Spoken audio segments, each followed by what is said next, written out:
హనోకేమో దేవునితో నడుస్తాడు, యాకోబేమో దేవునితో పోరాడతాడు, మోషేనేమో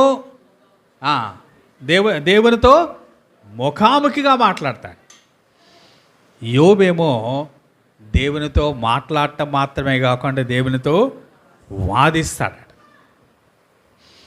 91వ కీర్తన మొదటి వచనం చూద్దాం. 91వ కీర్తన మొదటి వచనం. మహోన్నతుని చాటున నివసించువాడే సర్వశక్తుని నీడను విశ్రమించువాడు. ఇక్కడ కీర్తనకారుడట మహోన్నతుని చాటున నివసిస్తాడు. లేక షార్ట్గా చెప్పాలంటే దేవునితో నివసిస్తాడు కదా. సర్వశక్తుని నీడన విశ్రమిస్తాడు.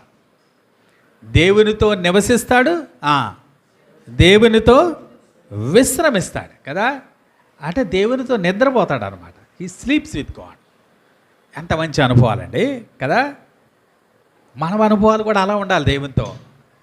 దేవునితో నడిచే అనుభవం, దేవునితో పోరాడే అనుభవం, దేవునితో మాట్లాడే అనుభవం, దేవుని వాదించే అనుభవం, దేవునితో ముఖాముఖిగా చూచే అనుభవం, అలాగే దేవునితో పాటు నివసించే అనుభవం, అలాగే దేవునితో నిద్రపోయే అనుభవం.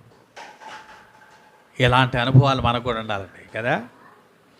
ఓ విశ్వాసి దేవునితో ఎలాంటి సంబంధం కలిగి ఉన్నాడో ఈ మాటలన్నీ చూస్తే మనకు అర్థమవుతుంది.